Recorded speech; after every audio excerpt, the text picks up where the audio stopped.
Good morning, good afternoon, good evening. जिस समय पर आप मेरी इस वीडियो को सुन रहे हैं उसके अकॉर्डिंग आप अपने ग्रीटिंग्स को एक्सेप्ट कीजिए और हम लोग बड़ा सिंपल सी फ़िलासफ़ी के साथ शुरू करते हैं अपने इनकम टैक्स को। और अपनी फ़िलासफ़ी बड़ा सिंपल सी है, मौज लो, रोज़ लो, ना मिले तो खोज लो। और मौज खोजना शुरू करते हैं हम अपने इनकम टैक्स में। तो चलिए बातचीत शुरू करते हैं इनकम टैक्स में। और हम लोग सबसे पहले बात करेंगे इंट्रोडक्शन पर।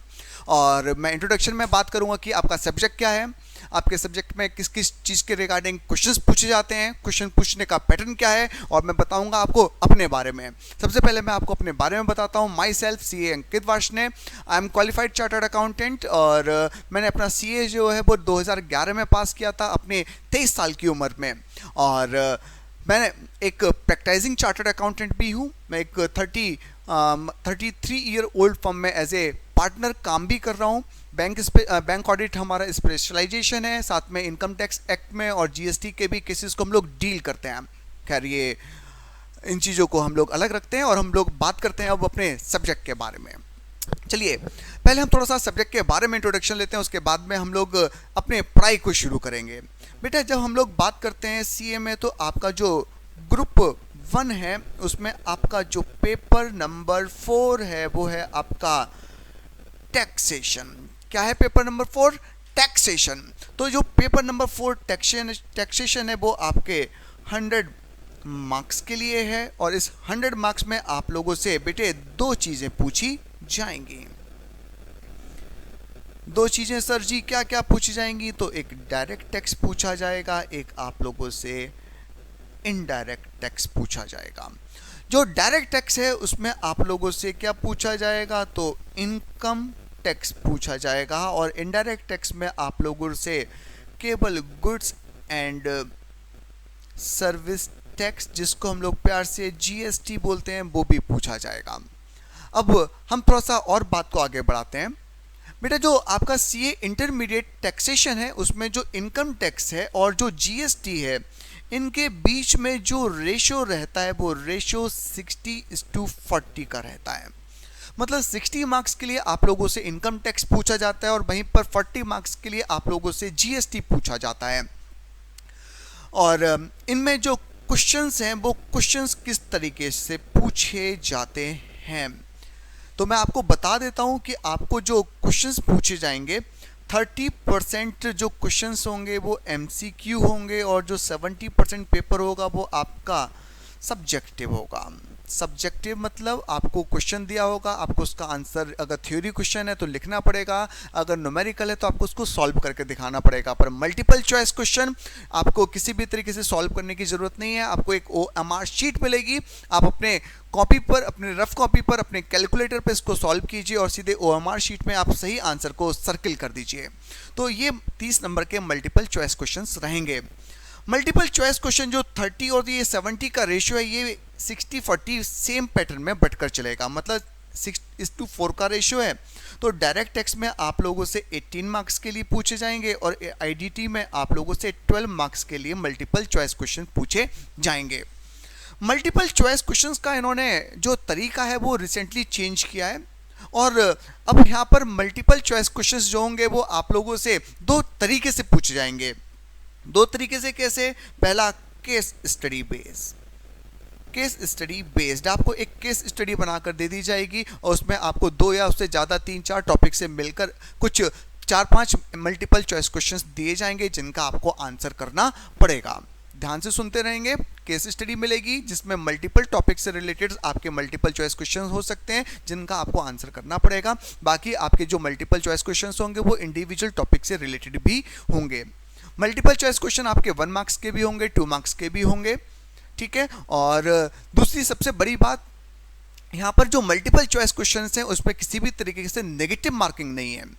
ओह माय गॉड सर, यही तो मजे वाली बात है। यहाँ भी तो हमें मौज लेनी है कि मल्टीपल चॉइस क्वेश्चन में नेगेटिव मार्किंग नहीं है, तो नहीं भी आता होगा तो हम तुक्का मार सकते हैं। बिल्कुल सही बात कह रहे हो कि आप लोग तुक्के मार सकते हो, पर बेटा तुक्का मारने की जरूरत नहीं पड़ेगी। इस बात की गारंटी मैं आपका दोस्त CA अंकित वार्ष्णेय लेता हूँ। क्यों? क्योंकि हम अपनी तैयारी को इतने अच्छे तरीके से कर चलेंगे कि हमें हर एक चीज़ का आंसर आता होगा, तुक्का हमें नहीं मारना पड़ेगा।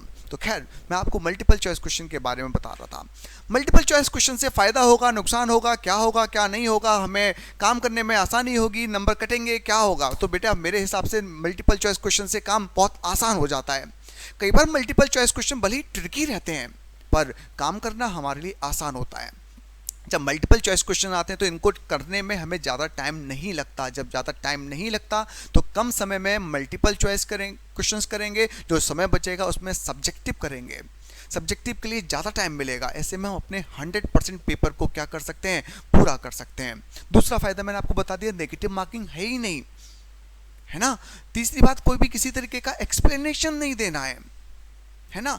चौथी बात, मल्टीपल चॉइस क्वेश्चन में नंबर मिलते हैं तो हमेशा पूरे मिलते हैं। आप लोग परसेप्शन बनाकर बैठते हो कि 4 नंबर का क्वेश्चन था, कर दिया, 3 तो दे ही देगा, 2 तो दे ही देगा, 100 करके आया हूं, कितना भी काटेगा तो 60 तो देगा, आता कितना है वो एक अलग बात है।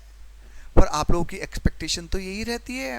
पर मल्टीपल चॉइस क्वेश्चन में ऐसा नहीं होता। अगर आपने 30 नंबर के मल्टीपल चॉइस क्वेश्चन सही किए तो मिलेंगे भी पूरे के पूरे 30 नंबर। तो मल्टीपल चॉइस क्वेश्चन के फायदे हैं, लेस टाइम कंज्यूमिंग, हम लोगों के लिए सब्जेक्टिव के लिए ज़्यादा टाइम मिलेगा। सॉलिड मार्किंग, हम लोगों को जितने भी नंबर का मल्टीपल चॉइस क्वेश्चन है सही अटेम्प्ट किया है तो पूरे के पूरे नंबर मिलकर मिलेंगे।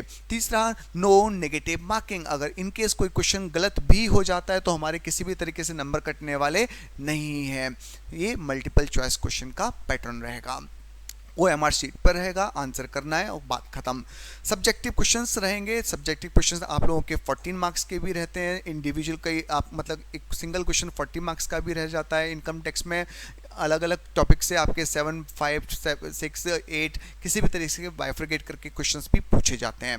तो बेटा हम लोगों को ध्यान रखना है, income tax 60 marks, GST 40 marks, 12 number के मल्टीपल चॉइस क्वेश्चन होंगे, GST में 18 नंबर के मल्टीपल चॉइस क्वेश्चन होंगे, इनकम टैक्स में टोटल कितना हो गया, 30 हो गया, सब्जेक्टिव क्या हो गया, 70 मार्क्स। ध्यान रखना है, कॉपियां मिलेंगी 2, एक OMR शीट और उसके अलावा 2 कॉपियां और। एक कॉपी मिलेगी पार्ट ए इनकम टैक्स के लिए और एक मिलेगी पार्ट बी GST के लिए। इस बात को ध्यान रखना आंसर करते समय कि आप लोगों के जो पार्ट ए के आंसर हैं वो पार्ट ए की कॉपी में हो, पार्ट बी के जो आंसर हैं पार्ट बी की कॉपी में हो, क्योंकि कॉपियाँ दोनों अलग अलग एक्सपर्ट के पास ही चेक होने जाएंगी। तो इसलिए आपको इस बात पर थोड़ा सा सावधानी बरतने की आवश्यकता रहेगी। कोई दिक्कत नहीं। ये आपका एक इंट्रोडक्शन हुआ आपके सब्जेक्ट को लेकर। और जब हम लोग पढ़ाई करेंगे तो बेटा मैं आप लोगों को बड़ा सिंपल तरीके से इस चीज़ें बताता हूँ कि किस तरीके से मैं आपको अपनी पढ़ाई का तरीका लेकर चलूँगा। मैं पहले आपको प्रोविज़न समझाऊँगा, प्रोविज़न समझाने के बाद मैं उस प्रोविज़न को लिखवाऊँगा। जब प्रोविज़न लिख जाएगा तो उस प्रोविज़न के रिगार्डिंग में आपको कई सारे मल्टीपल चॉइस क्वेश्चन या जो भी क्वेश्चंस बन सकते होंगे वो क्वेश्चंस कराऊँगा। तो यहाँ पर आपको कई तरीके से मैं आपको प्रिपरेशन करा कर चलूँगा और एट द एंड मैं आप मुझ पर विश्वास रखें तो मैं एट द एंड आप लोगों को इस लाइक कर दूंगा कि आप सेक्शंस के साथ में बच्चे आंसर कर कर आओगे, सेक्शंस लिखकर आप आंसर कर कर आओगे और आपके किसी भी टॉपिक में आपको लैक ऑफ कॉन्फिडेंस नहीं होने दूंगा। इतनी ज़्यादा मैं प्रैक्टिस करा कर चलूँगा। जो अब तक के पहले बच्चे हैं वो मुझे प्यार से एग्जाम्पल बाबा बुलाते हैं। एग्जाम्पल बाबा मतलब कि मैं इतने सारे एग्जाम्पल्स देता हूँ क्लास में किसी भी टॉपिक से रिलेटेड कि आपके कॉन्सेप्ट क्लियर हो जाते हैं। तो बच्चों ने नाम ही रख दिया एग्जाम्पल बाबा।